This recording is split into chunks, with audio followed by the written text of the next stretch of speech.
فیضان ہے، میں 14 سال کا ہوں، میں اکاڑا سے آیا ہوں۔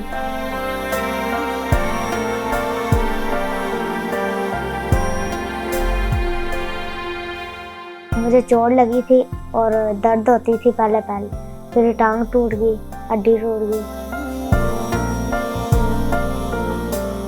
ہم فیصل آباد چلے گئے، فیصل آباد والوں نے رپورٹ کروائی باہر سے، اور پھر رپورٹ میں آیا کینسر ہو گیا بچے کو۔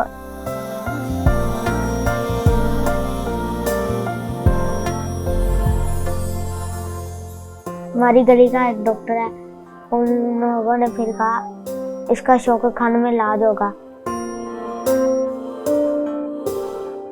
ہم نے پھر ادھر آ گئے اور پھر علاج ہو رہا ہے ہمارا، اور میں ٹھیک ہو کے میں فوجی بنوں گا۔ میں شوکت خانم کے لیے بہت دعائیں دیتا ہوں۔ سائنس اور ٹیکنالوجی کی ترقی نے انسان کے لیے بہت سی آسانیاں پیدا کرتی ہیں۔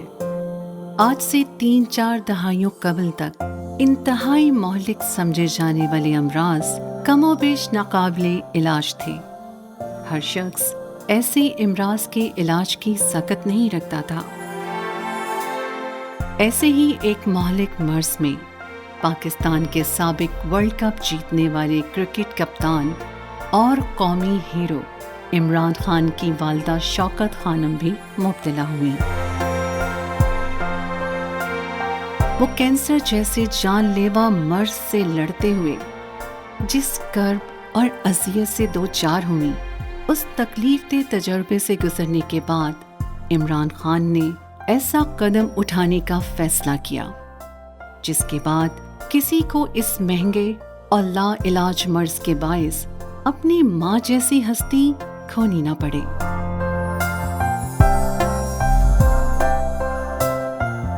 یہ کوئی آسان ہدف نہیں تھا، اس کے لیے انہیں دن رات محنت کرنا پڑی۔ اپنے بل پر انہوں نے پاکستان سمیت دنیا بھر سے فنڈز اکٹھے کیے اور اس خواب کو تعبیر دینے میں کامیاب ہوئے، جس نے بہت سے خوابوں کو ٹوٹنے سے بچایا۔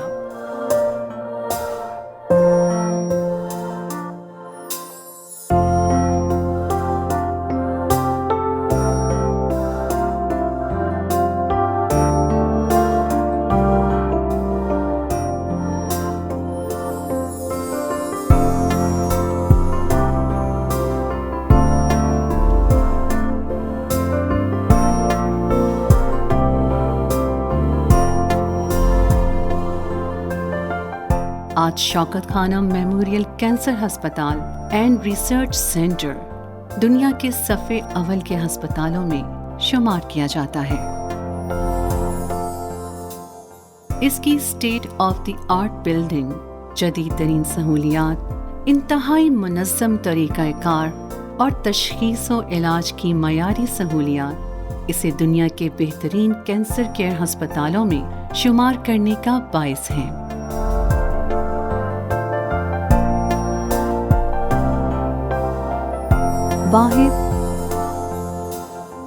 یہ واحد ایسا ہسپتال ہے جہاں پر بلا تفریق کینسر کے مریضوں کا علاج معالجہ کیا جا رہا ہے۔ 80% مریض ایسے ہیں جو اس موذی مرض کا مقابلہ کرنے یا اس کے اخراجات برداشت کرنے کے قابل نہیں۔ ایسے مریضوں کا ان کی عزت نفس مجروح کیے بغیر بہترین علاج کیا جاتا ہے۔ یہی وجہ ہے کہ شوکت خانم میموریل کینسر ہسپتال مایوس مریضوں کے لیے زندگی کی نوید بن چکا ہے۔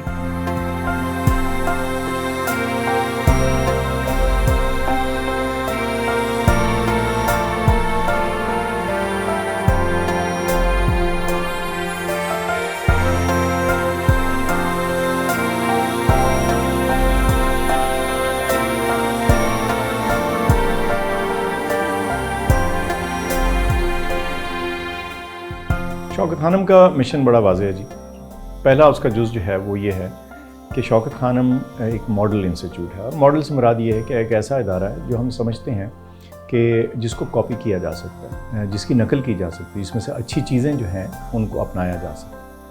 دوسرا جو جز ہے وہ یہ کہ یہ کینسر اور اس کے ماڈرن علاج سے متعلق ہے، تو وہ تمام چیزیں جو سائنٹیفکلی پروون ہو سکیں، وہ طریقہ علاج، یہ تشخیص وہ یہاں استعمال کی جائیں گی۔ تیسری چیز یہ ہے کہ اس میں ان تمام لوگوں کو رسائی حاصل ہونے کی ضرورت ہے، یا ہمیں اس کو ممکن بنانے کی ضرورت ہے، جو خود سے اپنا کینسر کا علاج نہیں کر سکتے، ان ادر ورڈز جو اس ملک کے غریب لوگ ہیں۔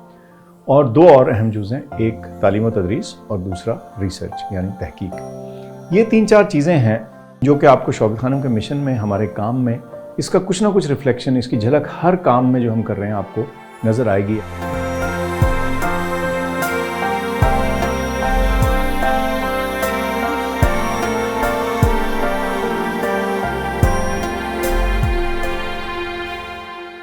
یہاں کینسر کے علاج کے ساتھ ساتھ اس مرض کی روک تھام کے لیے بنایا گیا کینسر ریسرچ سینٹر بھی اپنی مثال آپ ہے، جس میں معالج حضرات انسانیت کو اس انتہائی مہلک مرض سے بچانے کے لیے جدید طریقہ علاج کی تربیت کے ساتھ ساتھ تحقیق میں دن رات کوشاں ہیں۔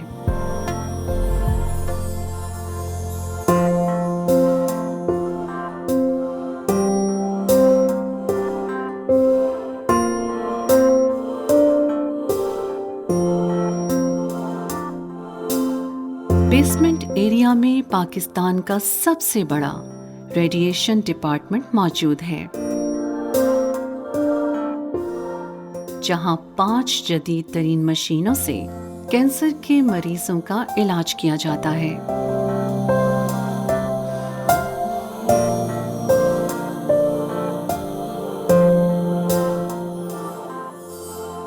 گراؤنڈ فلور پر واقع walk in clinic per doctors cancer کے ستائے مریضوں کا بلا تخصیص معائنہ کرتے اور ان کے علاج کے متعلق رہنمائی فراہم کرتے ہیں۔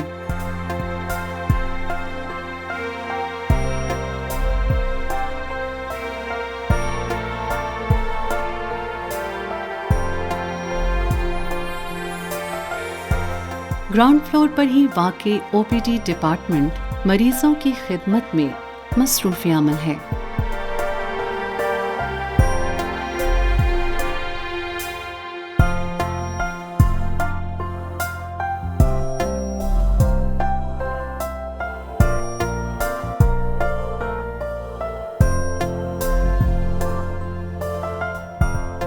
شوکت خانم کی جو سروسز ہیں ان کا مین فوکس جو ہے نا، ان کا محور ہے کینسر کیئر۔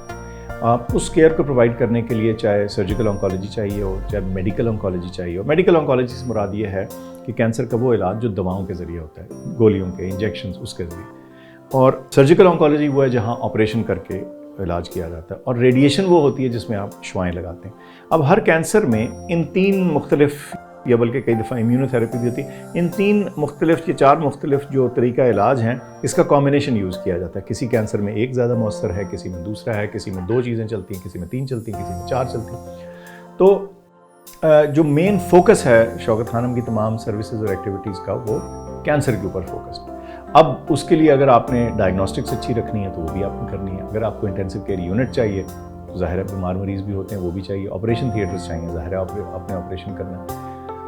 تو یہ تمام جو تشخیصی جسے کہتے ہیں سہولیات ہیں یا جو علاج کے لیے ہیں، وہ سب موجود ہیں۔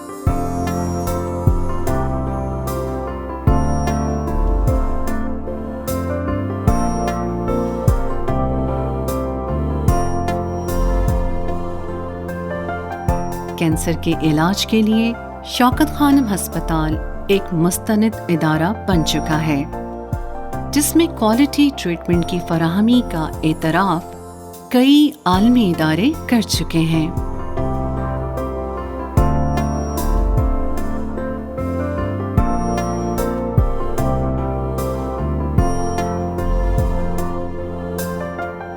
شوکت خانم ہسپتال لاہور پاکستان بھر کے کینسر سے متاثرہ مریضوں کی واحد علاج گاہ تھی۔